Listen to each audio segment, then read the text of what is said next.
Good evening and welcome to tonight's forum sponsored by the Beatrice Area Chamber of Commerce. My name is Jim Nelson and I will be serving as the moderator for this evening's forum.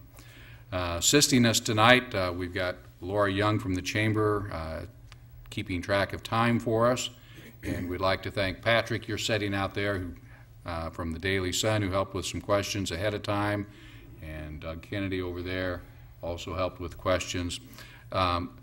Members of the audience, if you have questions as we're going along, write them down, get them over to Laura, and she'll get them up here. I think some of you have already done that, or I'm not sure where all these extra pieces of paper came, but we appreciate that, and we'll try and work those in to tonight's forum as well. We're going to start tonight with the county supervisors. We've got Gary Lytle and Gary Barnard, Gage County supervisors. We drew numbers before we started here, and Mr. Lytle, we're going to start with your opening remarks with you, and then we're going to alternate back and forth. So, Mr. Lytle, your opening remarks. Good evening. I am Gary Lytle, and I'm happy to have the opportunity to be here this evening. I would like to start by thanking several people. First and most importantly, my family, my wife Denise, and my daughter Hannah. They were delayed this evening and unfortunately couldn't be here in the audience with us. Then I'd like to thank Laura and Heather and everybody at the Chamber for putting on these candidate forums. Jim Nelson for taking the time out of his evening in order to be the moderator. And most importantly, you guys here in the audience and everybody on TV that is listening in to see just what the candidates have to say. I could go on with several more, and I hope everybody that I don't mention understands that we're only here for a half an hour. So, more about myself. I've been a resident of Gage County for most of my 40 years that I've been alive, and I graduated from Beatrice High School in 1992, and then I went on for 1 year of college at Peru State, and then again at Southeast Community College, and followed that up with a degree from the University of Nebraska-Kearney. Currently, I'm employed with Farmers Cooperative, and I'm running the elevator and also a grain originator out of the office in Plymouth. And I've been working in the ag sector for approximately 16 years, and I enjoy thoroughly working with the farmers in our community and in the area here. I've also spent the last 4 years working with the people of District 5, as I've been the representative on the Gage County Board of Supervisors in District 5, and I've thoroughly enjoyed that, and I continue to work hard at it, and I hope to have another 4 years to further a couple of things that I haven't been able to achieve in the 4 years that I've been here. And I hope that we have an opportunity to discuss some of those this evening, and I guess we'll get on with it. Thank you, Mr. Lytle. Mr. Barnard, your opening remarks. Thanks, Jim, and thanks to the Chamber and for everybody that's here tonight. I am Gary Barnard, and I've lived here all my life, and my family's done business here all my life also. When I chose not to run for a second term as supervisor 4 years ago, I thought the tax and spend mentality had been put to rest. I was wrong, and here I am. As a county supervisor, I never supported anywhere near an 8.7% increase in county elected officials. A local poll taken right after the board passed that showed 75% of Gage County voters were against those raises. I never voted to increase anyone's property values or taxes by 497% in 1 year. I never voted to spend thousands of taxpayer dollars to advertise our Gage County legal notices in a paper not even in Gage County because I didn't like what our local paper wrote about me or the county board. I never did that. I complied with the state law when the news media or anyone else asked for public information. I made everything available that I could because I think that's just good government. County government is financed solely by property taxes. It's a two-step process. The property is all valued and the levies are set. The easy part of that, or relatively easy part, is setting the levies. We know what it's going to take to run county business because of the budget process. But the hard part of that is the evaluation, because that does translate into property taxes, no matter how you want to look at it. The meltdown of the property tax valuation process in the last year or so It's obvious, and it's cost the taxpayers, businesses, and our industry an enormous amount of money, and it hurts our local economy.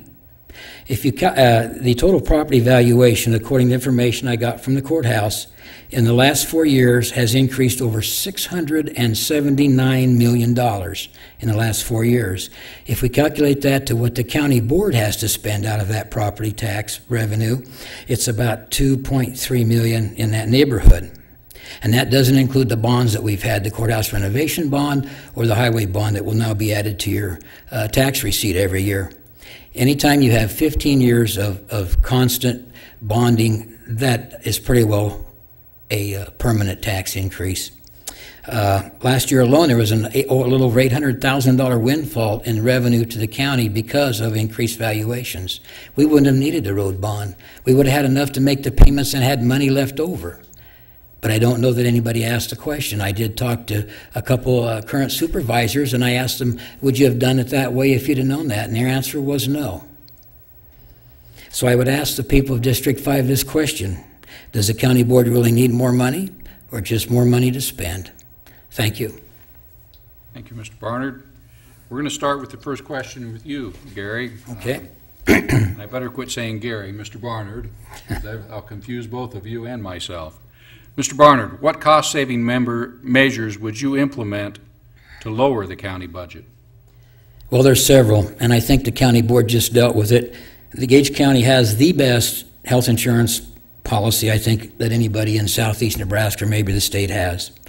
If you're on Social Security, which close to 25% of the people in Gage County are, if you are on Medicare and you have to buy a supplement for your prescriptions or your Medicare coverage, that can be $200 to $300 a month.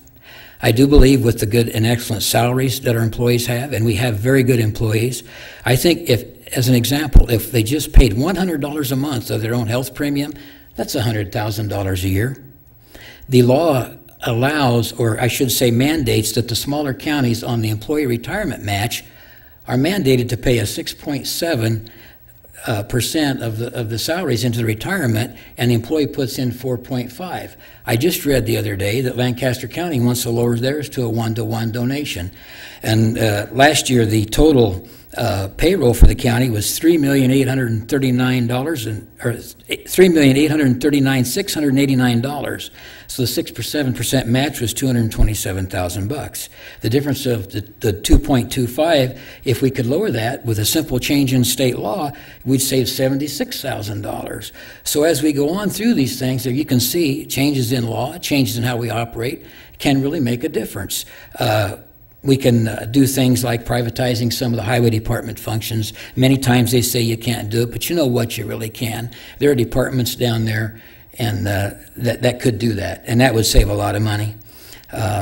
So there's a lot of ways to do it, and I just think that we have to have the internal fortitude to step up and do what we need to do to save the taxpayers' money.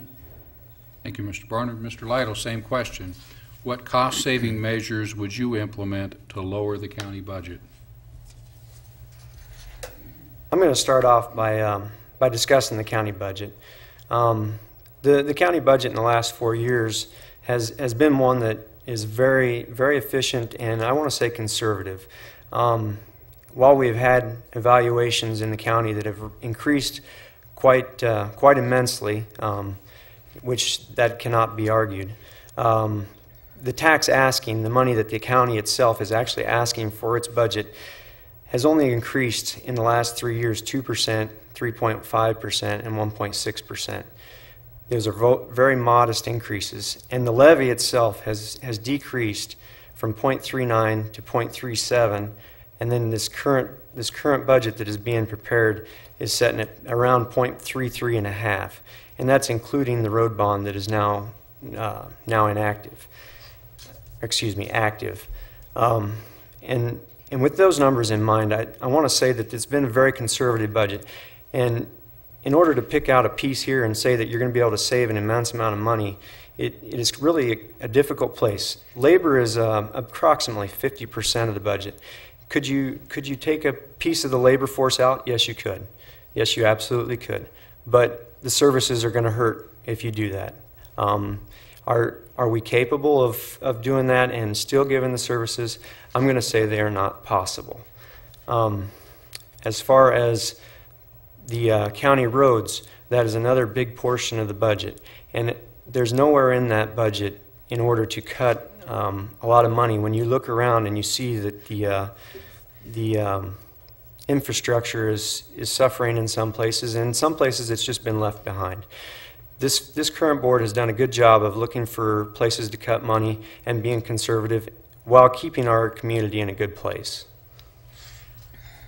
Mr. Lytle, we're going to stay with you for this next question. Under its current agreement, Gage County provides up to $100,000 per year to Engage to promote economic development. Could you give us your take on how that's going and what your view is on how do we measure or gauge their action? Right, that's a good question. Thanks, Jim. The Engage, when we moved into this foretaking, we all knew that it was going to be a difficult situation. When you had one economic development entity that dissolved, and then the county was without an economic development entity for a current period of time, we knew it was going to be difficult to get the new one started up. And with a lot of hard work from a lot of good people, I think we're in a good position now, and with the hiring of a new executive director, Glennis McClure, I think we're headed in a good direction. The money that is there, that is set aside in order to help, there's $100,000 from the county and $100,000 from the city, which is there to help fund that institution. And you know, it isn't a check that is written every quarter that here's $25,000 to go out and do as you please. It's a as you need it money that is given out there.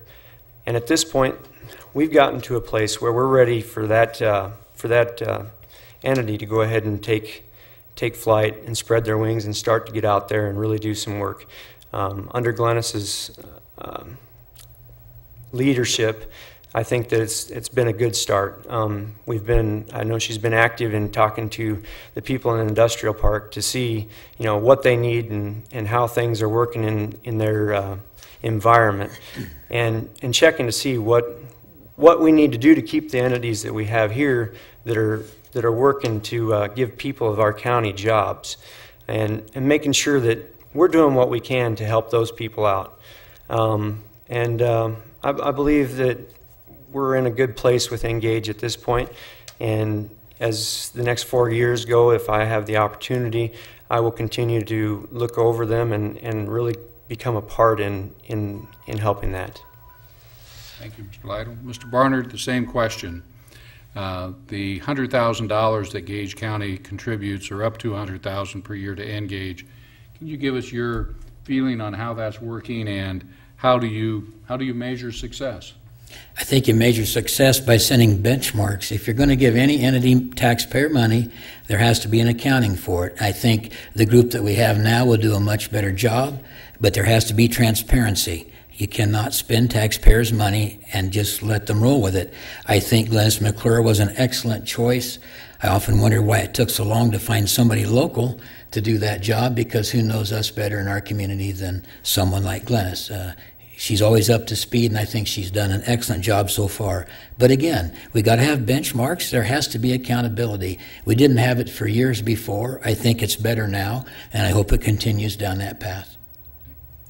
Mr. Barnard, we're going to stay with you for the next question. Educate us a little bit and then tell us your thoughts. The question deals with the pay that county supervisors get.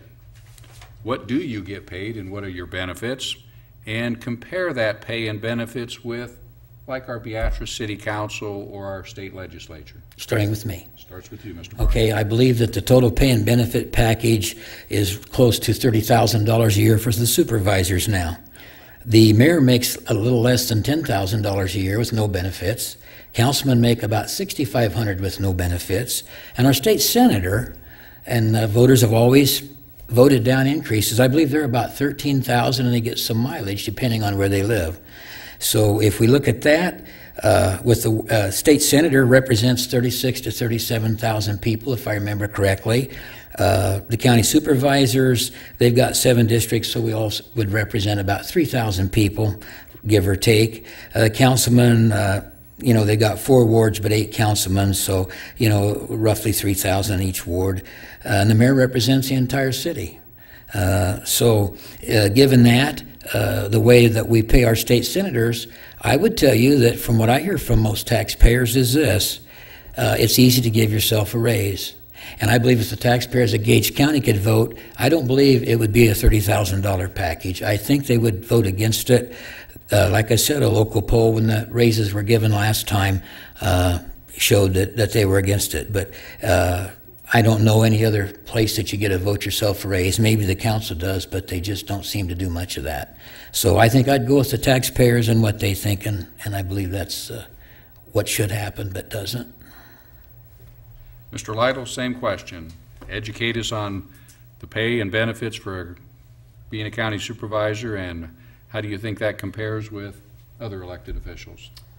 Yeah, the pay is approximately $24,000 a year, and there is a county benefit or county insurance that is offered to you if you choose to take it, and it is a salary that I myself has questioned, is that a fair salary for that position?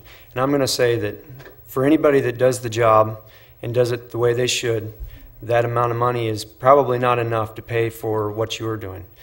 I'm not sitting here asking you that we need to pay that person more. Quite frankly, I would do the job for nothing. I'm not proposing today that I'm going to do it for nothing, because quite honestly, I'm not allowed to do that. But I'm proud of my community, and I would do what I could in order to help it. And quite honestly, I would do that job for free just because I'm proud of the community.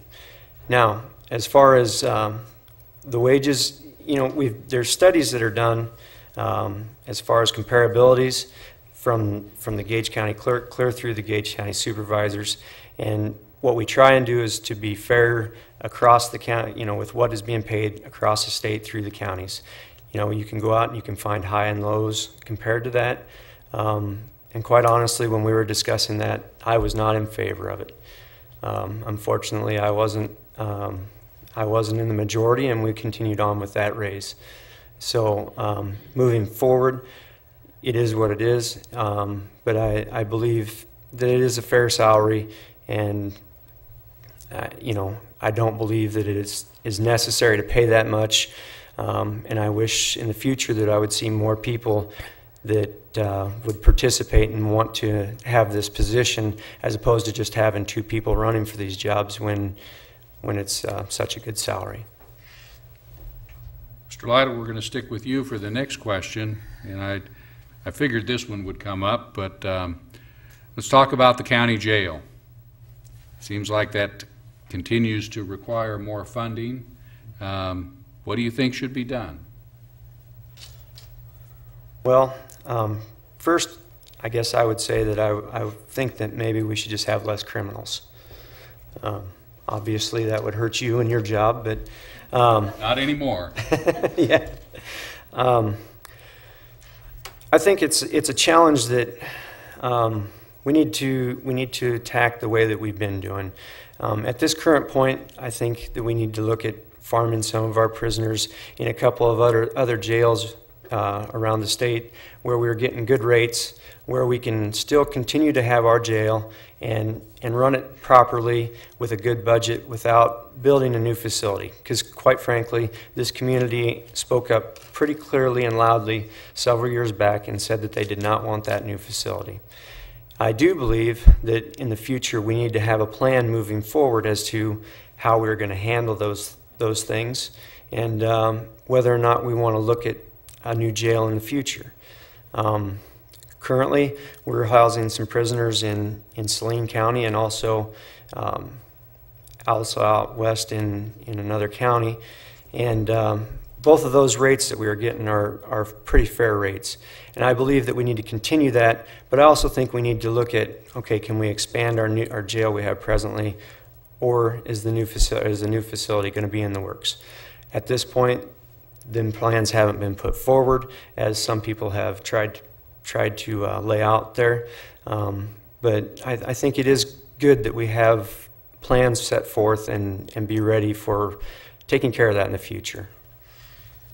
Mr. Barnard, the same question. Tell us your thoughts on the current county jail, continuing to repair and improve, or new jail. What's your thoughts? Well, the people spoke loud and clear, 80% against it. I would mention, after I was off the county board, we had an issue, and this might be small, but I think it gives you the mindset. We had an issue on the corner where the bricks cracked on it. When there was another election for county supervisor 2 years ago, one candidate mentioned in the paper. It had been mentioned when I served, and nobody got it done. After I got out, I thought it was going to be fixed, and it wasn't. So another candidate mentions it, and bingo, within 2 weeks, a local Mason guy's up there fixing it. So I don't know if we should depend on local elections to decide how we're going to take care of our property. The fact is, the people spoke. Another way to fix some of our jail problem is this, and I've done it on another issue with regarding the supervisors and the quorum law. People can make a difference. Did anybody ever stop to think we should go to the state legislature, our state senator, whoever that might be or has been in the past, and ask that maybe our jail standards laws be revised? I truly believe in being humanely treating and housing prisoners, but it is a jail, and we call them jails for a reason. So if we can get the law changed and relax some of the standards that are plain ridiculous, that would save hundreds of thousands, not just for our jail, but every small jail in the state of Nebraska. Maybe we just ought to change the law slightly. Mr. Barnard, we're going to stay with you for the next question, and I'll apologize to the news media, but I'm just going to ask it this way. Sometimes elected officials and the news media appear not to have the best relationships. Give us your thoughts on how that can be improved. Can it be improved? And how do you get along with the local news media? Well, I'd like to answer that. When Patrick Etheridge, our editor, first came here, he did an editorial. And guess what? Old Barnard was a subject in it. And I didn't go down and raise heck with him. I didn't do anything. I think I've had a good relationship ever since. And some other elected officials actually didn't like that. When Gary ran and got elected, I basically counseled him. If they say something you don't like, live with it. And if you don't have anything that you've done wrong, just don't worry about it and move on. But we have had a supervisor meeting not long ago where all but 2 supervisors, I believe Supervisor Hill and Juergens, didn't participate. They went around the table, and I looked at the video of it, spent 15 or 20 minutes, every supervisor except those 2 bashing the newspaper because they didn't like an editorial. If we don't have the newspaper, and Doug's got a different kind of a news media, he can't necessarily write things. And would we really not want, you know what I mean, Doug, would we really not want a newspaper to report these things? We really want to let elected officials not have anybody watching them, whether it was me or anybody else. I felt if I didn't do anything wrong, I didn't have anything to worry about. And there's also an old saying, and I think our newspaper boys know that. It's like, don't pick a fight with somebody that buys ink by the truckload and paper by the truckload. You just don't do it. But they have a job to do, and they would not be doing their job if they didn't report it. And most people appreciate it. Elected officials don't always, but it never bothered me. Mr. Lytle, same question. What's your thoughts on the relationship with news media, and how do you deal with it? Yeah. It's been almost 8 years now that I've been in public life working on either the city council or the county board. And quite honestly, in the 8 years, I can't say that I have any complaints about any of the individuals that have written or spoke about what we have said or done in any meeting. Quite frankly, I think they've all done a good job, and like Gary said, they have a job to do. And quite frankly, they have to do it in the way they see fit. And communication is a big thing. If there's a question that you have, you call up and you talk about it. And quite frankly, on our side, if there's a complaint or something, then we can reach out and discuss it with them individuals also. In the instance that Gary was talking about, in that case, matter of fact, I did reach out to the individual that had written the article, and I discussed the facts with him, and just that, you know, some of the things that were being reported were a little bit skewed and weren't completely accurate. And I told that individual, I said, you know, I've offered you to talk to me at any point in time, and I've given you my cell phone number so that you can call me 24/7. And all that I ask is that before you write an article that might have some items in it that aren't completely correct, maybe you should just at least talk to me and say, hey, you know, what's going on here? I'd like to hear your side of it, and let's try and get everything accurate. And so, you know, moving forward, I do not see any problem with dealing with the news media, whether it be the radio or the print. And quite frankly, I encourage more discussion and more questions and interviews, quite frankly. Thank you, Mr. Lytle. Well, hopefully this is going to be the easiest of all these questions and the last. So, Mr. Lytle, let's start with you. You've been on the county board now for 8 years? 4 years. 4 years? What do you feel has been your greatest accomplishment as a county supervisor? Well, when I was running 4 years ago, there was several items that were brought up. One of the most important was infrastructure, and in District 5, the infrastructure isn't a real big deal because most of those people are in the northeast part of the city, and the county doesn't take care of their roads. But infrastructure for the county was one of the biggest concerns, where the blacktops around the community had started to deteriorate, hadn't been arbor coated for a while, a lot of the miles.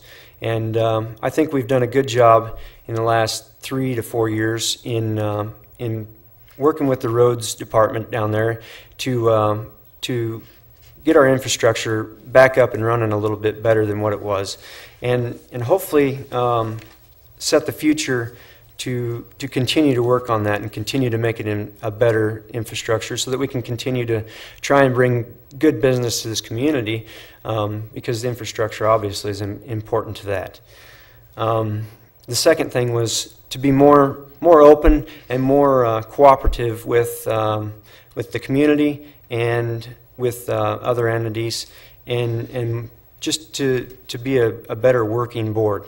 In the couple years before I came on the board, there was a lot of issues that crept up, and you know, quite honestly, it took a good year and a half to work through a lot of those issues.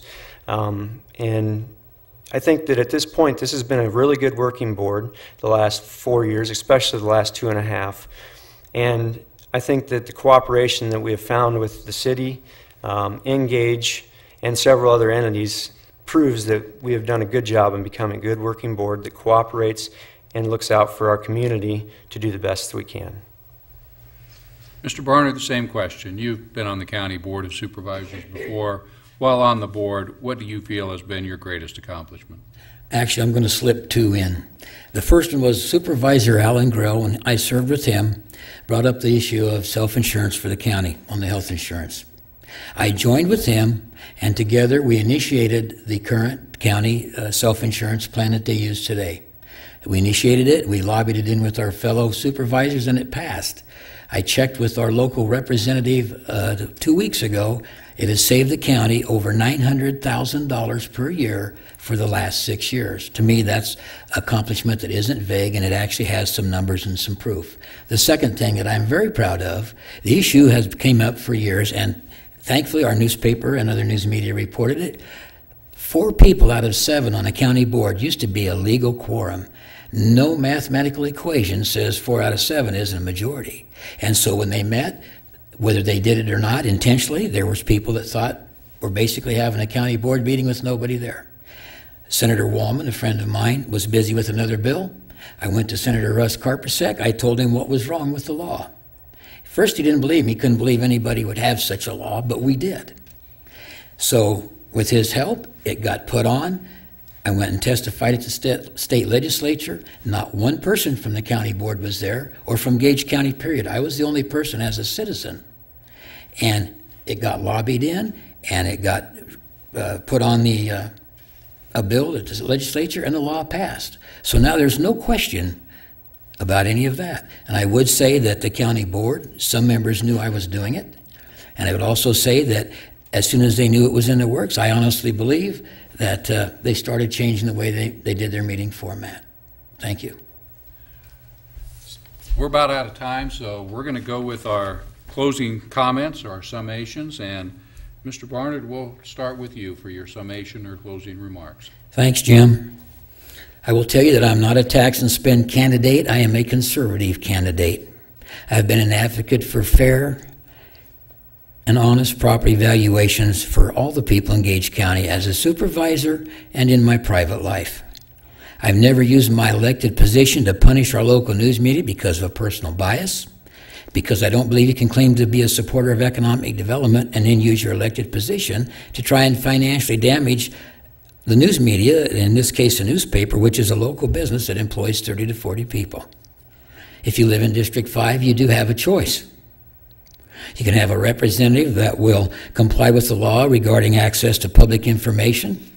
You can have somebody on the county board who will watch out for your interests when it comes to property valuations and taxes that you pay.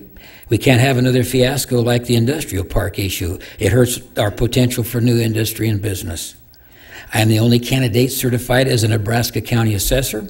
I hold a Uniform Standards of Professional Appraisal Practice certificate. I've got a lot of hours of appraisal education, and I was involved in over 1,000 property valuation protests as a county board member. I have also testified at the Tax Equalization and Review Committee in Lincoln, Nebraska, when no other supervisor did, and it was to help the taxpayers. And in fact, I was chastised by a couple county board members for doing such a thing. Imagine helping a taxpayer. I would say that this also to you. County government does not have to operate like a small version of Washington, D.C. Anybody in an elected position that says there's no room for spending cuts is not being truthful. There always is. You just have to have the intestinal fortitude to look for them. To my neighbors in District 5, I ask you this. Do you believe the representation you've been getting is equal to the $30,000 a year salary and benefits? I'm asking for your vote and would appreciate your support on November 4th. Thank you. Barnard, Mr. Lytle, your closing remarks or summation. Thank you, Jim. I'm going to start with two questions. One that has been asked of me repeatedly, and one other one that I came up with. First question is, why do you give your time and energy to serve on the Gage County Board? The second, what can I offer the people of District 5 in Gage County? First, I serve in District 5 with time and energy because I'm proud to say that I am a citizen of District 5 for the last 15, almost 16 years. I'm also proud that I'm a Beatrice resident and a Gage County resident. Therefore, I feel an obligation to do what I can to help this community to be the best that it can, and hopefully the community that my kids and the kids after that are happy to serve and be a part of. Secondly, the second question, what do I have to offer? I will continue to work at being a representative of the people of District 5 that understands we are all one community and need to work together with all of our partners and not try and drive daggers and wedges in between us. I will do this by working with the City of Beatrice and all the cities of Gage County, working with our entities such as Engage and Chamber of Commerce, Main Street in Beatrice, and any other community representatives that we have. I will work to create a budget that is fiscally responsible and enables the county to continue to grow and work and give the people of the county the opportunity to bring business and their families to this community. I will continue to watch over and become more involved with economic development and Engage as we are ready to see that entity start to spread its wings. I will be the candidate that builds relationships and helps to make Gage County a place to call home that everybody can be proud of. I would appreciate your vote either by early ballot starting September 29th or on Election Day in November. Thank you. And I also want to thank you again, Jim Nelson, for moderating and the Chamber for putting this together tonight. Thank you. Thank you, Mr. Lytle, and thank you, Mr. Barnard, for your time. And quite frankly, it seems like every year the questions get a little more pointed, and we appreciate your willingness to address some of the questions that the audience had here tonight. Why don't we take about a 5-minute break and we'll get ready for the next.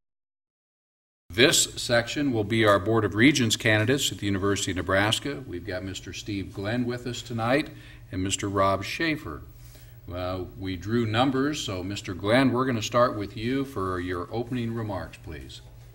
Well, thank you very much, Jim and the Beatrice Area Chamber of Commerce. It's an honor for me to be here tonight. My brother lives in Beatrice, and living in southeast Nebraska, I'm from Pawnee City. I live on a farm that's been in our family for 80 years.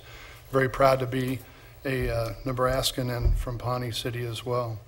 I'm very thankful also that I'm here today thanking you as the voters for allowing me to win the primary in May. I'm very honored that you would entrust me in that way.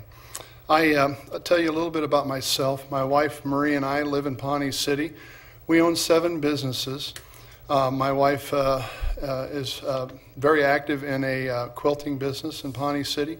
Our family owns Executive Travel in Lincoln. We've had for 28 years. This year we were honored by Inc. magazine as the fastest growing travel management company, a privately held company in the United States. We also own a company in Syracuse, Nebraska called Headwind Consumer Products. That company we bought, and it was domiciled in Lincoln. We moved it to Syracuse, Nebraska, with the total mission of moving jobs into rural Nebraska, which is one of my top priorities. Our family owns that company as well as 5 other companies. We've been very blessed. When I graduated from Pawnee City in 1974, I went on to the University of Nebraska and received a degree there, and I was also able to play football under Coach Tom Osborne. So I feel very blessed to be a Pawnee Cityan, a Nebraskan, and in an effort today to be able to serve on the Nebraska Board of Regents. Today I'm excited about the future of our great university. We have a bright future ahead of us. My goals will be to focus on affordability. When the average student today graduates, they have $33,000 in debt. That's not right. No family should have the burden of facing $33,000 in debt when their child graduates from college. We also are dealing with the issue of the main focus and function of the university is threefold: teaching, outreach, and of course research. And that outreach area is one area that I think we need to focus on and leverage what we've done so well with production agriculture and allow it to refocus into rural economic development. I have created over 40 companies in rural Nebraska. I want to use that expertise to leverage the resources of our great university to serve rural Nebraska. Thank you. Thank you, Mr. Glenn. Mr. Schaefer, your opening remarks. Thank you, Jim, and to the Chamber for hosting tonight's event. And thank you, Steve, for showing up as well. My name is Rob Schaefer. I'm a 6th-generation Nebraskan. I grew up in Pawnee County, same county as Mr. Glenn. I live here in Beatrice with my wife, Andrea, and our 2 children, Brooklyn and Addison. Been here since about 1999. Going back in time, it was about 1985. As a junior in high school, I knew then that I wanted to go on to college. And at that point in time, I didn't really have a way or mechanism to really pay for college. My folks were, just common, ordinary people and, lived from day to day and paycheck to paycheck. So at the age of 17, I had both my folks sign off on an application for me to join the Nebraska Army National Guard. And I left between my junior and senior years to join the Nebraska Army National Guard. I went to Fort Benning, Georgia, where I went to Army Basic Training and Army Infantry School. Came back and finished up my senior year at Pawnee City High, and then went to the University of Nebraska, where I received an undergraduate degree in accounting and finance. From there, I went ahead and applied for law school and received my law degree. But tying that back to the military, I went on and served as an enlisted member. Started out as a buck private and promotions to sergeant, and eventually when I received my law degree, I took a direct commission as a first lieutenant. Today, 30 years later, I'm a lieutenant colonel in the Nebraska Air National Guard. Very proud of that service. I continue to serve and plan on continuing to serve until You know, I told my wife, I don't do this for the money. I do it for the joy and just that feeling that you get by putting on that uniform. I wasn't a blessed athlete like Mr. Glenn, where I could wear the jersey of the University of Nebraska Cornhuskers, but I am blessed by being able to say that I've served in the military for 30 years. Mr. Glenn was a lineman. I do believe if I'd have been a football player, I'd have been a punter, because I clearly outkicked my coverage when I married my wife. So, my background, though, is in farming. My wife and I continue to farm in Pawnee County, where I grew up. We farm about 600-700 acres there. Also have 100 head of Black Angus stock cows that we have. And it's important to keep agriculture at the forefront. Nebraska is an agricultural state. Our economy has been blessed the last several years when many other states around us have struggled, and it's been agriculture that's been at the main catalyst in our economy here in this state. And I want to continue to work on that at the University of Nebraska, because if the University of Nebraska should be known for one thing, not just statewide, nationwide, or worldwide, it's that we ought to be the #1 institution in agriculture worldwide. Thank you. Thank you, Mr. Schaefer. And we'll start with the first question with you, Mr. Schaefer. And correct me if this question is not accurate. The University of Nebraska-Lincoln is losing its AAU accreditation. If that is correct, what happened, and what will you do about getting it back? The University of Nebraska had lost its AAU membership prior to me becoming a board member on the University of Nebraska Regents. And my understanding is that a lot of the factors that go into that AAU membership is primarily based upon the research that's conducted and the amount of research and the dollars spent on research. Many campuses across the country get to include their medical colleges in that computation. Since the University of Nebraska Medical College is 50 miles away in Omaha and doesn't sit adjacent or in Lincoln and next to the University of Nebraska-Lincoln campus, it's not considered part of the University of Nebraska-Lincoln when it comes to that calculation and the factors that go into determining whether or not the University of Nebraska is or should be a member of the AAU. What I would like to see happen is that we be able to change how they determine membership so that we can include all the research conducted, not just at the University of Nebraska Medical Center and the University of Nebraska-Lincoln campus, but also the University of Nebraska Omaha and Kearney campuses, as well as Curtis. Thank you, Mr. Schaefer. Mr. Glenn, the same question. What happened to cause the UNL to lose its AAU accreditation, and what can you do about it? Well, thank you. Unfortunately, we did lose our AAU designation, and we can't blame Rob for that because he wasn't on the board when that did happen. As we look at the situation, unfortunately, we planned very poorly, and I think there are certain people that need to take responsibility for that. There are very specific metrics that define membership in the AAU, and we did not look at those metrics and say, how do we plan and aggressively deal with that? For us to drop out of it, we were I believe one of the originating members, if I'm not mistaken. And so with that, we were part of the club, and literally we lost our way.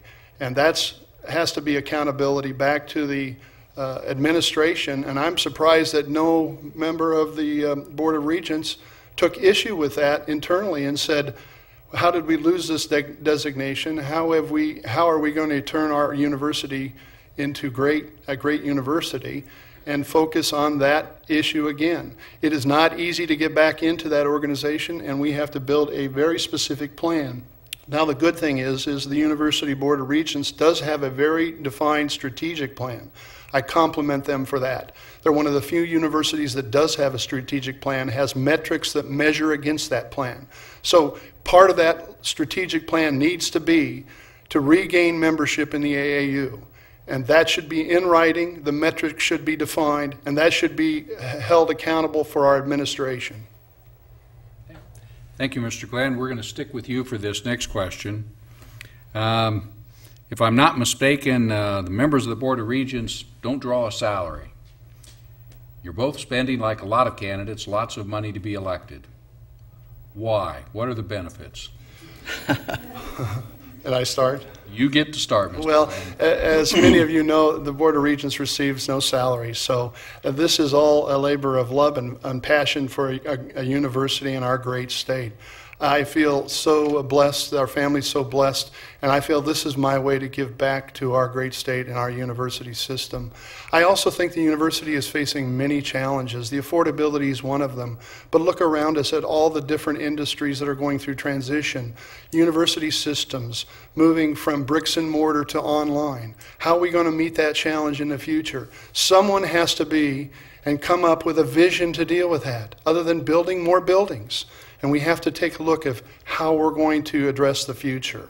I am a person that endorses and basically grabs hold of change and says, how are we going to deal with it? How are we going to adapt, and how are we going to be successful with it? That's who I am. That's what I can bring to the university system and allow it to grow, prosper, and be great. And here's the other thing. We need to challenge ourselves to have a great university. We need to say, what areas can we be great? Rob said, we're focusing on agriculture. You're right, Rob. We should be the best in the world at agriculture. We should be the best in the world with water. We should be the best in the world in many areas with UNMC. We have outstanding faculty, a great vision, and a focus there. Nebraskans will rise up and be great. As Tom Osborne says, you can be great. And challenge yourself and put a plan in place. To that would be my mission, and that's why I'm running for the University of Nebraska. Board of Regents, thank you. Thank you, Mr. Glenn. Mr. Schaefer, same question. No salary. What are you doing this for?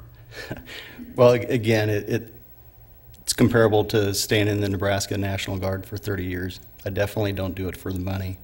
I do it because of the service, and to have a way in which I can contribute back to my fellow neighbor, to my kids. You know, quite honestly, the two biggest reasons I'm running for the Board of Regents is my 7- and 4-year-old daughters. I want them to have a better education than what I received. And I want them to have the opportunities that I didn't have. And I want them to be able to accomplish all their goals and dreams, and to be able to do so without coming out strapped with $50,000 or $100,000 in debt. I know what it's like to come out of the University of Nebraska with tens of thousands of dollars of debt and student loans. I've had to pay them off. I'm happy to say that I have paid them all off, but I don't want my children, Steve's grandchildren, and everybody else's children to have to experience that. There's no reason why we should have students coming out of the University of Nebraska, the land-grant institution of the state, with tens of thousands of dollars in which they're essentially paying for a second mortgage payment. It's important, and I've voted to balance the budget. I voted against the budget that was initially proposed because it was out of budget by only 0.3%, but that 0.3% on a $2.5 billion budget equated to a little over $2 million, and so I voted against it. I've also worked with the governor and the legislature to provide tuition freeze for last year and this year, and I'm proud of that. And so that's why I want to continue to serve on the Board of Regents. The only benefits that we really can honestly have, and Steve's aware of this, is we get two pair of tickets to the football games. But I can honestly say that the 2 tickets that Andrea and I have bought and paid for years are better seats, and that's where we sit. Well, Mr. Schaefer, I'm glad you brought that last part up, because that was the second part of this question. So you brought it up, Mr. Schaefer. We're gonna let you hit it next. Are there any fringe benefits? You mentioned football tickets. Do the Board of Regents, similarly like university employees, get a reduced tuition for children or no tuition for children? Are there any other benefits other than the 2 bad football seats? To my knowledge, there's no free tuition for my children. However, I can honestly say that's something I haven't checked into because, again, my kids are ages 7 and 4. It's going to be at least another decade before either one of them are attending the University of Nebraska. Mr. Glenn, same option. Any other benefits other than the couple of football tickets? Not that I'm aware of. And by the way, there's no such thing as 2 bad University of Nebraska football tickets. They are great tickets. Mr. Schaefer, let's talk about the next president for the University of Nebraska. This one's rather pointed, but I'll just put it the way it's written. Do you think Governor Dave Heineman should be eligible to become the next president of the University of Nebraska? I'm under an obligation to be fair to all applicants for the University of Nebraska, so I'm not going to comment on any one specific candidate. As a member of the Search and Selection Committee, we're under an obligation to keep what our thoughts are on any one candidate confidential until we go public with 4 names. However, I will say that we need to have the best person, period, be president of the University of Nebraska, regardless of whether or not that's Governor Dave Heineman.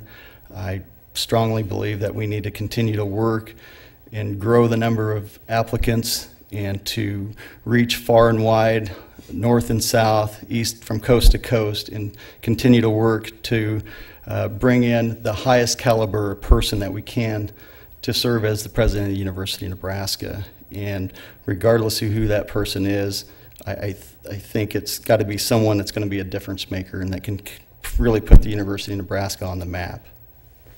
Mr. Glenn, same question. Should our governor be eligible to become the next president of the University of Nebraska?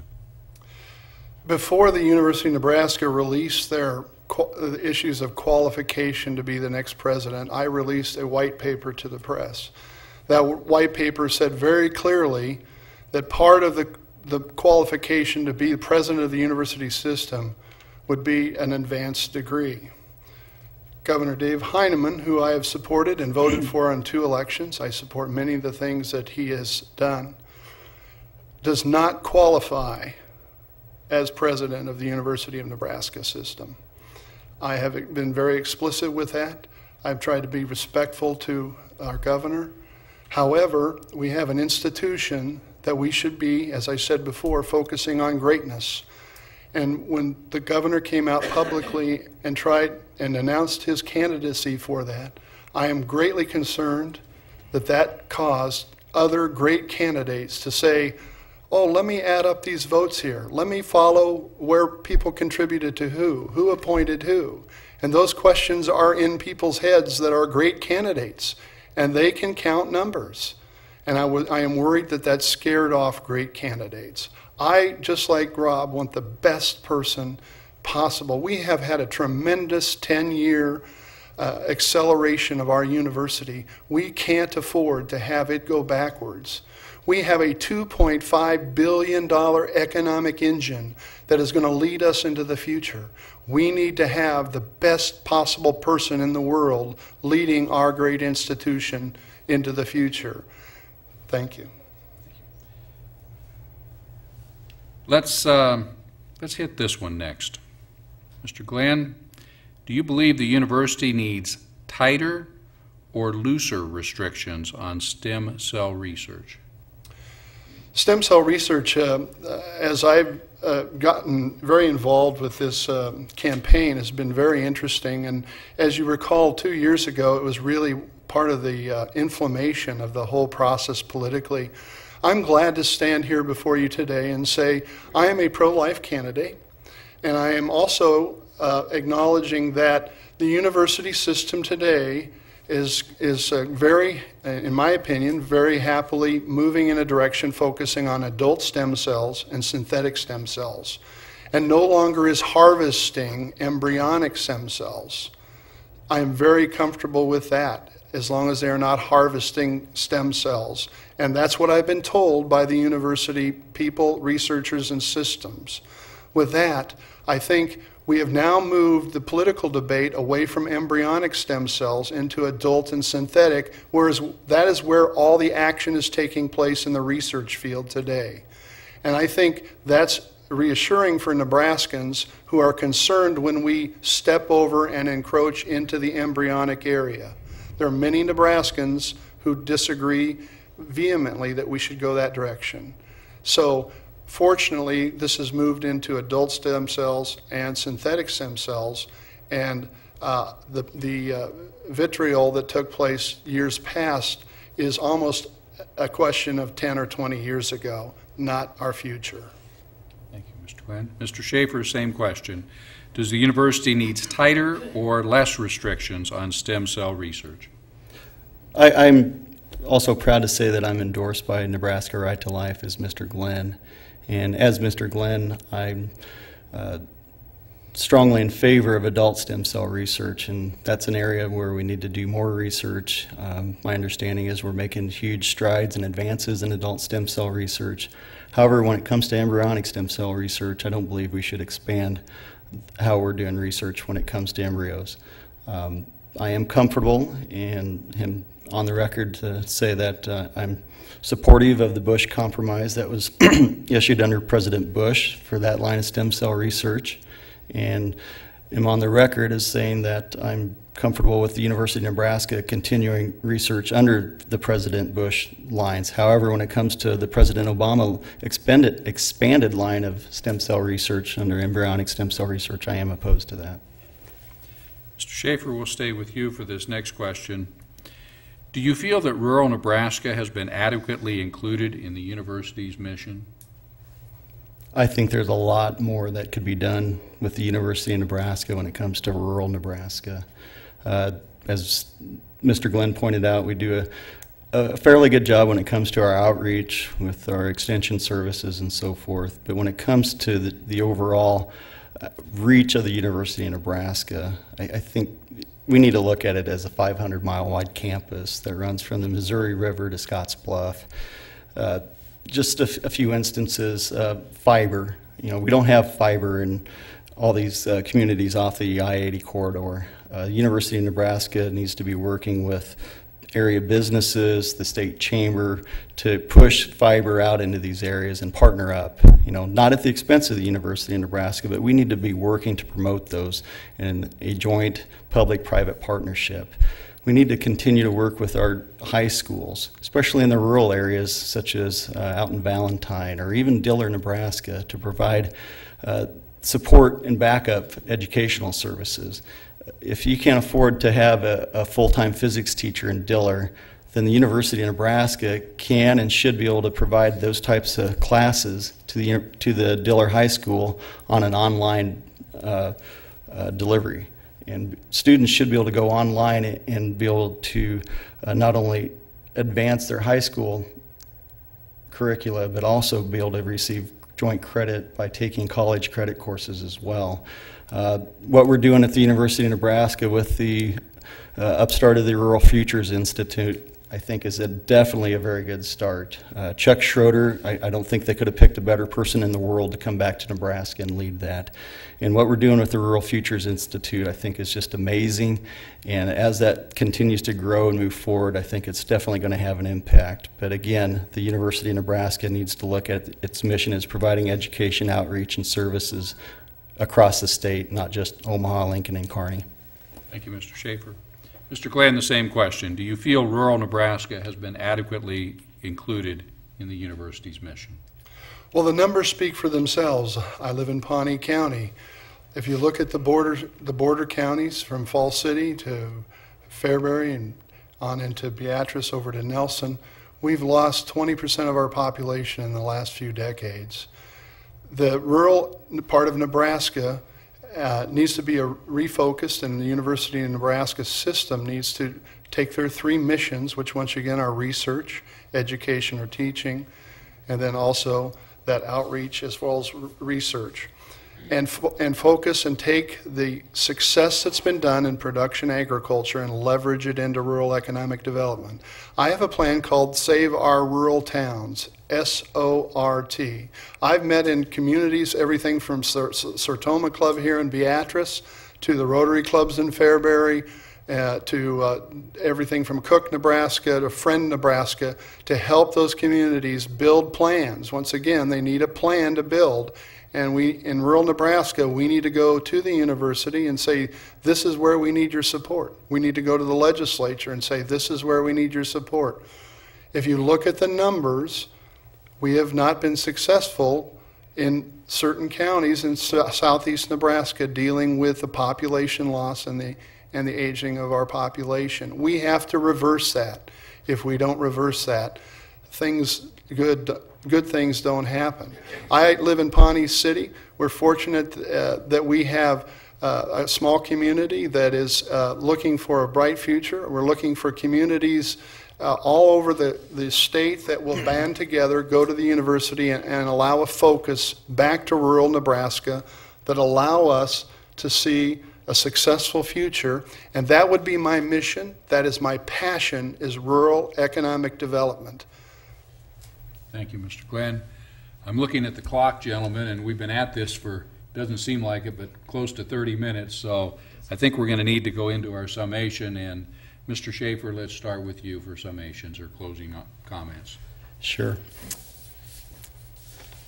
Again, I'm running for the Board of Regents to keep tuition affordable. I'm proud to say that I voted against an unbalanced budget at the University of Nebraska this past year, and that I've worked with the governor and the legislature to provide a tuition freeze for last year's school year as well as this current school year that we're in. I'm proud to say that as a member of the United States military, that I'm going to continue to work for our nation's veterans. As the United States draws down its troops in Iraq and Afghanistan, I believe it's important that we offer them a chance at an education and a second career, especially those that have been disabled in their service. I'm proud to say that as a member of the Nebraska State Chamber of Commerce, the University of Nebraska Board of Regents, and as a member of our nation's military, that I testified this past spring in front of the legislature in support of LB 740, which grants in-state tuition rates to our nation's veterans that are coming off active duty so long as they relocate and claim a residence here in the state of Nebraska within 2 years of leaving active duty. I'm also proud of my background in agriculture. As a small-town attorney, I work with a number of clients who are mostly small business people and farmers. And as a farmer myself, I know and understand agriculture. And as agriculture is the lifeblood of our economy in this state, 1 out of 3 jobs is tied to agriculture. I think the University of Nebraska really ought to be doubling down on agriculture and making a bigger investment when it comes to what we offer on East Campus. Now, I can tell you we're doing a great job at the Innovation Campus, where we're focusing on food, fuel, and water. However, up until the past 3 or 4 years, that wasn't the case at the University of Nebraska. As Mr. Glenn pointed out, there was a lot of buildings going up. Those buildings were going up downtown, and in my opinion, at the expense of what we provide at the University of Nebraska East Campus and the Institute of Agriculture and Natural Resources. It's my goal, again, to make the University of Nebraska the #1 institution worldwide when it comes to agriculture. I'm proud to say that I've worked with the current board members and with our legislature to continue to move the university forward. I'm looking forward to choosing the next president. I believe that's the most important decision we can make, is who is going to be the next president. And I can vow to you that I'm going to keep an open mind and not make a decision until the time, and continue to reevaluate and process information in regards to who our next president of the University of Nebraska will be up until the day the vote is actually taken. I'm not going to be a vote for or against anybody until we get to the day in which we're actually going to cast our vote, and that's when I'll make my final decision. Thank you. Thank you, Mr. Schaefer. Mr. Glenn, your closing remarks or summation. Well, thank you, Jim, and Laura with the Chamber for allowing us to do this. Rob and I haven't had the opportunity to do this, so it's really been nice to be able to talk about the university system and explain our positions. First and foremost is I'm not running against Rob. I'm running for the position. I think this is the way the election process ought to be. Positive, focusing on who we are, what our vision is. And my vision for the university is one where a family in Nebraska can send their child to the university and graduate with a degree, have a family and not be burdened by $33,000 in debt. That shouldn't take place. That's not the way I started. It shouldn't be the way my children or my grandchildren or your grandchildren have to deal with the issue of getting a great education and applying that and living in our great state of Nebraska. That'll be mission number 1. Mission number 2 is my passion for rural economic development and for our small towns, our small businesses to be alive and prosper, for our families to have good jobs, our children to have great schools, And I, through the University of Nebraska system, will allow this $2.5 billion economic engine to focus on how we can provide both affordability and greatness for our state. I'm honored to be here tonight and thankful. And also, I would concerning the issue of our leadership, the most important thing that the 8 members of the Board of Regents do in their tenure is appoint the president of the university system. In the next few months, that will take place. The candidates will be narrowed to 4 people, and those 4 people one will be selected from those 4 people. I have made a very public statement about what the qualifications for that position would be. I have been bold. I have taken a leadership position, and people from around the state, I think, want to have a fair and balanced focus, with the main result being the best possible person being our next president of the university system, and it be separate and distinct from a political system. And that would be what my focus would be as a Board of Regents, a member of the Board of Regents. Tonight I would ask you for your consideration for your vote on November 4th. I'd be honored to serve. I am so blessed to be in this state and be able to be even on this podium with Rob, and I'm very thankful. Thank you, Mr. Glenn. And again, thank you, Mr. Schaefer and Mr. Glenn, for joining us this evening. And I certainly realize some of the questions weren't the most fun to deal with, but we appreciate your honest and forthright approach to things. Let's take another 5-minute break, and we'll set up for the third part.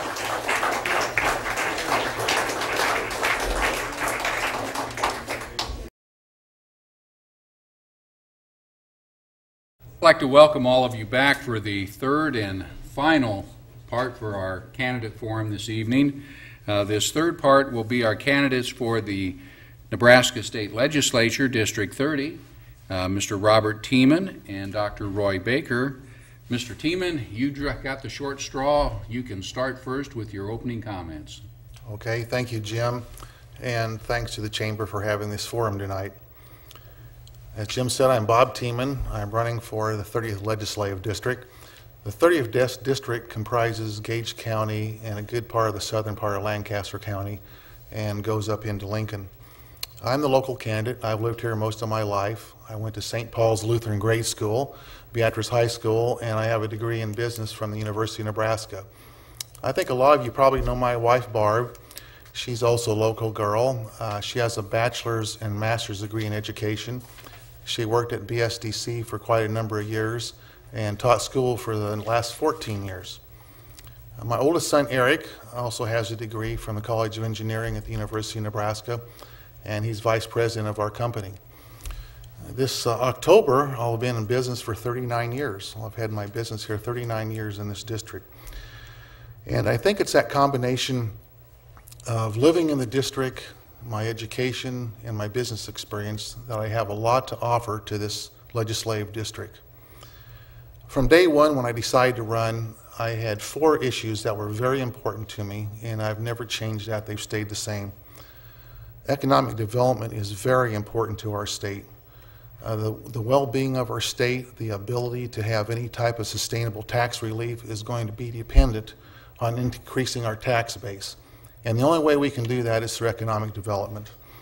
It's very important. There's no downside. In addition to that, we want jobs right here locally for our kids. We need to take care of our elderly, not only make sure that they're protected, but when they retire, they can afford to stay here. Also want to keep agriculture number one.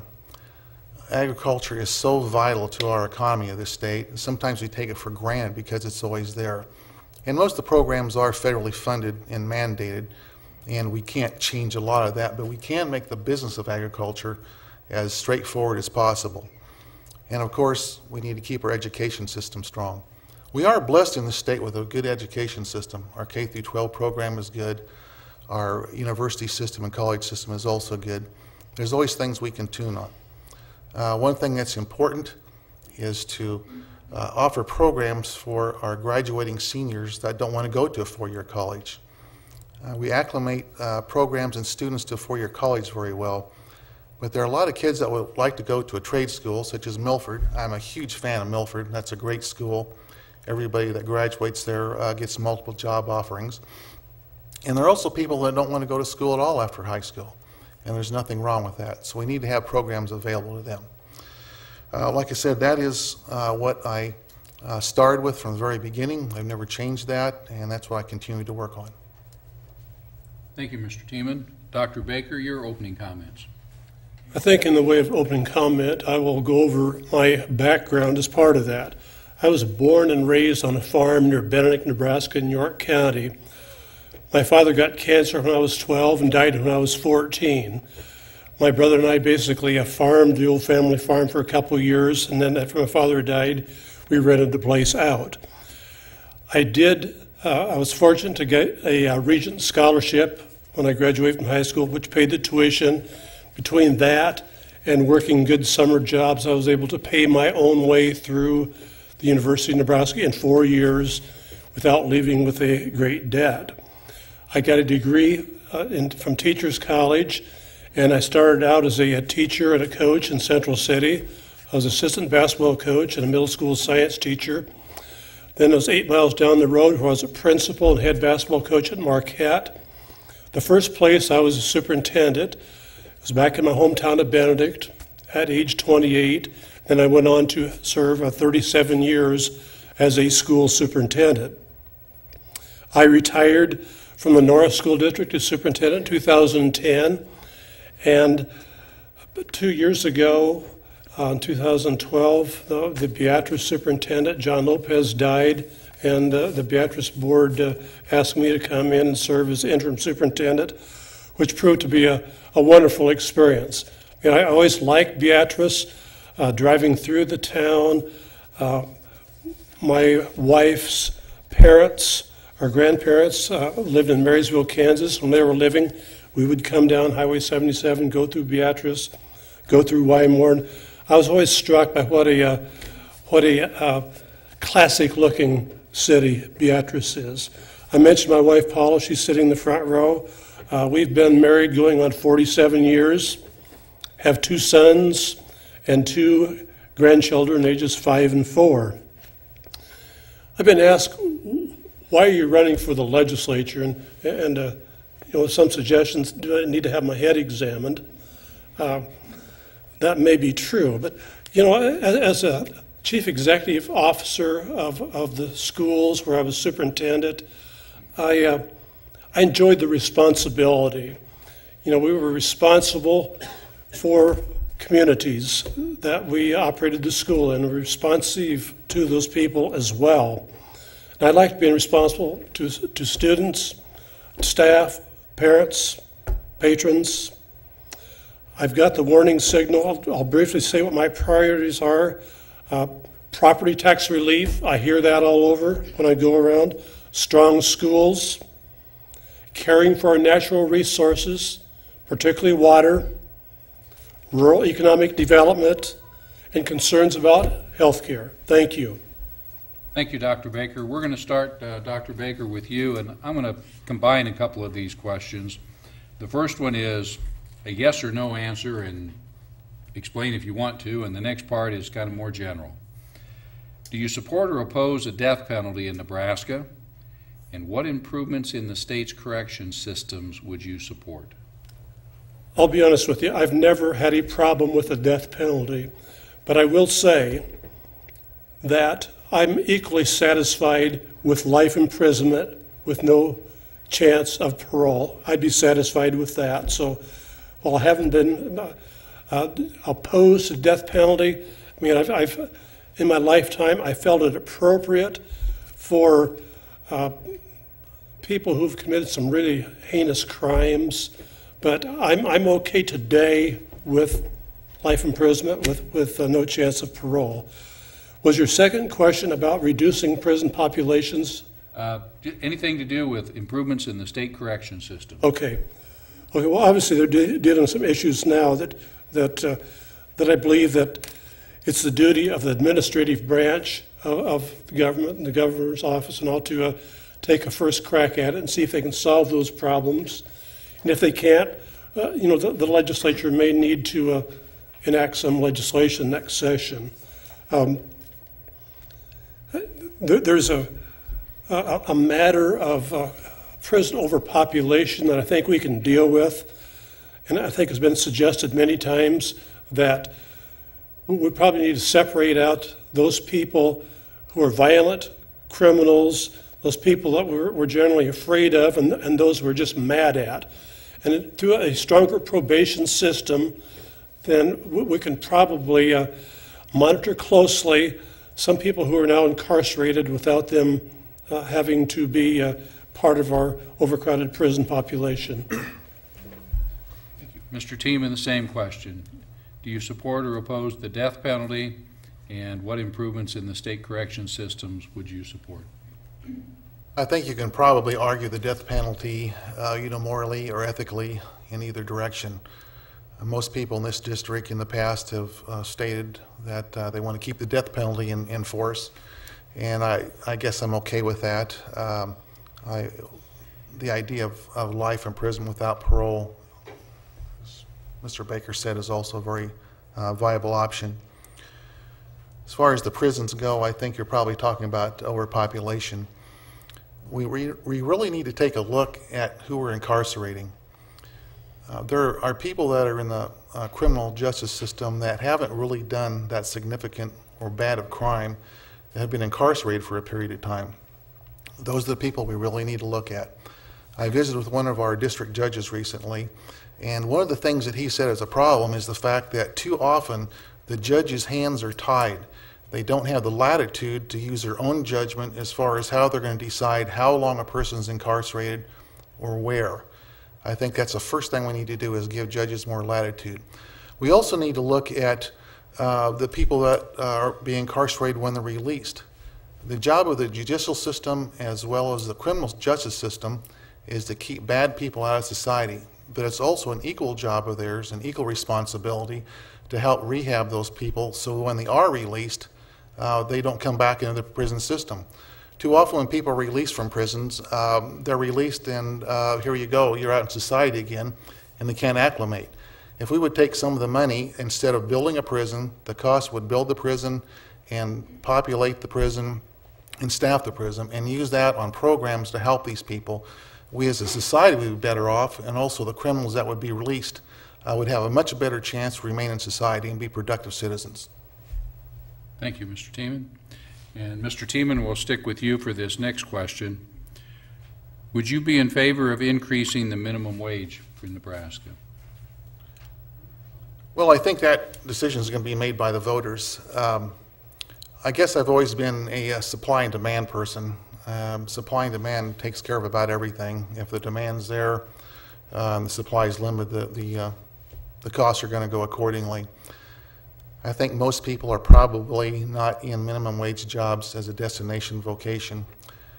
However, there are a number of people that are, and even though there are some industries that are concerned about it, I think the small cost that would cost us as individuals would not be that great. If I go down to the local store and buy a hamburger and it costs me a little more and I know it helps somebody because they had a little higher salary and help with their families, that wouldn't bother me at all. I think we all know how expensive everything is, and to raise a family or to keep your head above the water is not easy. And if it's going to help people, I don't think there's anything wrong with raising that. Dr. Baker, same question. Would you be in support of raising the minimum wage or not? The question is to a certain extent moot in that it's going to be on the ballot. Had that ended up in the legislature, I think I would want more information. I hear proponents and opponents of raising the minimum wage, and there seems to be cogent arguments from both of them, but they also both seem to have their own set of facts. I think if that had not been on the ballot in the legislature, I would want to know who exactly is making minimum wage in Nebraska and get a profile. I mean, is it 70% women, as some would say? The one thing that I would would not want to do necessarily would be to deprive students of the ability to make pocket money.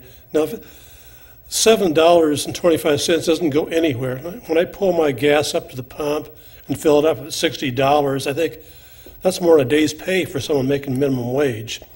Or on rare occasions when I go into the grocery store with my wife, I look what the price of a pound of ground beef is, and that's $3 or $4 a pound. So for anyone trying to make a living making $7.25, that's not right.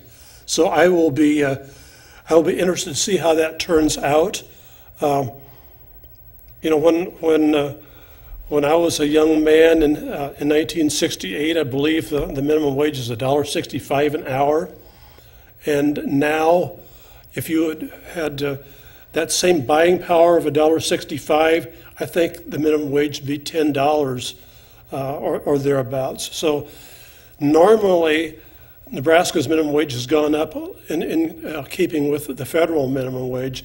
The federal government doesn't seem to be able to get their act together, so it may be necessary, in this case, the voters are going to decide that to step away from federal government and have a higher minimum wage than the federal government. Thank you, Dr. Baker. Gentlemen, this next question is going to be a little long-winded, but it's a three-line question that caused me to look at about 6 pages to figure out what was going on. Apparently 2 years ago, the legislature passed a bill that changed the Travel and Tourism Advisory Committee to a commission, a statewide commission. And it established that several individuals or groups would be on this commission. But it did not include any organization in southeast Nebraska. Would you be in favor of reopening or reconsidering that legislation to try and include a representative from southeast Nebraska? And Laura's already spoken to me about this issue, so I think I know where that question came from. So it makes sense to me. I mean, there's a lot of tourist opportunities down in southeast Nebraska, and there's some really cool things that I'm finding out more and more about them, and had a chance to go out to the monument for some ceremonies. Is that over the 4th of July? I can't remember, but there are some things down here that are very tourism worthy, if you will. So yes, it would seem to make sense to try to find a way to have a representative from southeast Nebraska on that board. Thank you. Mr. Tiemann, same question. You don't need to repeat it. It's probably a good idea to have somebody represented from all parts of the state. I can't see any downside to that. With all the critical issues going on in the state, if that's going to come to discussion, I hope that it comes to a fast one. There are a lot of issues in our state that are really important, and bureaucrats seem to have a way of getting bogged down in arguing about things that don't make that much difference. Not saying it doesn't make much difference, but if they're going to do it fast. Mr. Tiemann, we're going to hit you up with this one first. And being so, I think our county board candidates might still be here, and I see we just will have a bar meeting with enough attorneys here. So let's talk about inheritance taxes. Nebraska's in the minority that still has a state inheritance tax. Should we keep it or get rid of it? We need to get rid of inheritance tax. People spend their whole lives working and paying taxes. It seems like it's one last little gouge we can get out of a person before they're done. I think a lot of times people forget the impact of inheritance tax. When you look at businesses where people have spent their entire lives building businesses, when you look at farm situations today, the value of farms and the size that farms have become, inheritance tax can become a real detrimental thing to trying to pass on to the next generation what the first generations worked so hard for. I've heard too many times when people have had to sell part of their farm off in order to keep the family farm, at least to keep part of it. And that's not right. So inheritance tax is a tax that needs to be gone. Dr. Baker, your position on the Nebraska inheritance tax, and this is the state tax, not the federal tax. In a perfect world, there wouldn't be any Nebraska inheritance tax. As a practical matter, I'm not sure it can be eliminated. I think county government relies heavily on inheritance tax. And I would say, if anything, make that a pretty high threshold so that the most common people are not paying much in the way of inheritance tax. But here's what happened during that first decade of this century. Things started out reasonably well, but then there was 9/11, and then the Depression. What happened was that the state cut off aid to counties, and they drastically reduced state aid to schools. And so what that did, among other things, was cause local property taxes to increase. So the question about inheritance tax, if it were possible to do it and still have a way for counties to be funded, then yes. But we need to solve that problem first. How are counties going to be funded? Mr. Baker, let's stay with you for this next question. Do you believe that any changes are needed in the state's open meeting laws? And that's probably a pointed question at me, in that here's the thing.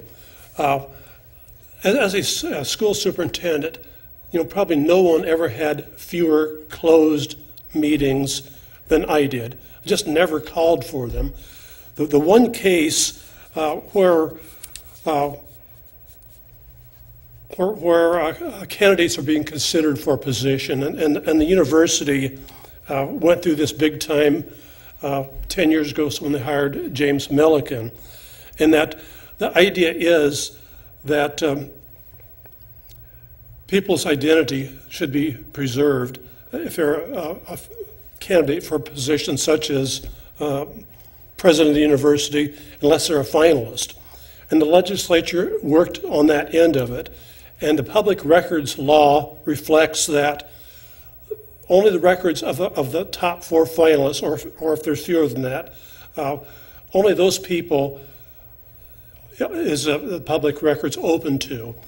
The same would be true then in a meeting in which verbally the number of candidates were being reduced to finalists. Those laws were not in sync. That was found to be here in Beatrice when the search firm worked with the Beatrice board and narrowed the number of applicants down from their entire list down to finalists, that was not done in open session, and the Assistant Attorney General ruled that should have been an open session. So those things don't mesh. The public records law says only 4 people or finalists have to be identified, but in the format it has to be done in public meeting. How can that be? So that would be something that I would see needing a little tune-up. Mr. Tiemann, same question. Do you believe there are any changes needed to the state's open meeting laws? Well, I'll agree that's a pointed question. When I decided to run for legislature, I said I wasn't going to do any negative campaigning, and I did not ever bring up this issue because it puts my opponent in a bad light. When the school board met in violation of state law and broke the law, and after there was a ruling against the Nebraska State Attorney General against that meeting. So I guess I'll say this about it. The laws are there for a reason. As a taxpayer, I want to know what our elected boards are doing. I want to know what they're spending money for. I want to know how they're spending it. Is it being spent wisely? And what possible reason could there ever be to have closed session meetings without letting the public in, unless it's just simply down to the finalists or an employment situation. The law is there for a reason, and I see absolutely no reason to change it or lighten it. Mr. Tiemann, I think we're going to take this one last question, then we'll go to summation. But Mr. Tiemann, this is the question. Do you support or oppose laws that require voters to show a photo ID in order to vote in Nebraska? I think they definitely should have to show a voter ID. There's been a lot of talk in the press lately about voter registration and how it affects immigrants, people that are in the country illegally. I look at this a little differently because I'm a first-generation American. My parents are immigrants from Germany, that when they came to this country, they petitioned the government and they did it in a legal manner. The government said, if you want to come to this country, here's what you have to do. If you want citizenship, here's what you have to follow. You take a citizenship test, and then you'll be a citizen that will be have equal rights with anybody in the state. Voting is a really important thing, and it's so easy to have foul play with it. Anybody that's read in the newspaper about Illinois or Chicago in particular, there's so much fraud that goes on. It's not asking too much to have a photo ID. You have to have a photo ID to cash a check, for a credit card. It's not unreasonable to ask anybody for a photo ID for voting. Dr. Baker, do you support or oppose laws that require voters to show a photo ID in order to vote? I think the opposition to having people show a photo ID is the fear that it would deprive certain voters and alter the population that's actually voting. I think it would be a good idea to have voter ID, but I think then the state has a duty to make those available to citizens who don't have a driver's license or other photo ID. And if that were the case, then there shouldn't be any problem. Well, we've been at this another half hour, so let's jump to closing remarks. And Dr. Baker, we'll start with you for closing remarks or summations. There were a couple things we didn't get to that I thought we might. One having to do with the business end of it, and I would point out that a school district has a business end just as it has an education end. In my 37 years as a school superintendent, for 36 of those, I was a person who built the budget. And I'm proud to say that in my districts, when we looked at comparable array of schools, my districts are always the lowest in the array in terms of a property tax rate and costs per pupil expenditure, and also the highest achieving in terms of student achievement. So, schools, the business side of it, it's 300 some employees in places like Norris and Beatrice. It's a food service program, it's a transportation program, it's capital construction, maintenance, all those things. So those things I have experience with. I think I would be good at seeing where unnecessary spending is taking place in the state budget, and I would like to be involved in that kind of thing. The other thing, I thought there'd be a question about economic development, and I know my time will run short, but if I would just say briefly that as I look at the different communities in Nebraska, and Steve talked about Pawnee City, there's some places that are making it, and some places that are just not, that are literally dying on the vine. And I think the difference in those communities is leadership. I think economic development starts with a positive can-do attitude on the part of key people in the community. That's not only elected officials, but it's other movers and shakers. It's the employers.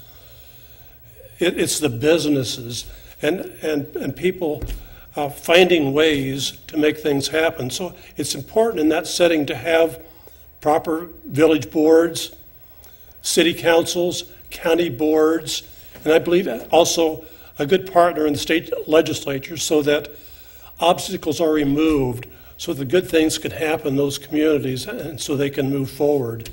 And that is one of the reasons why I would like to be your next state senator in District 30.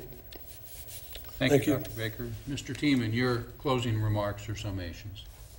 Okay. Jim, thanks for moderating this tonight. Thanks to the Beatrice Area Chamber of Commerce for having this every election cycle.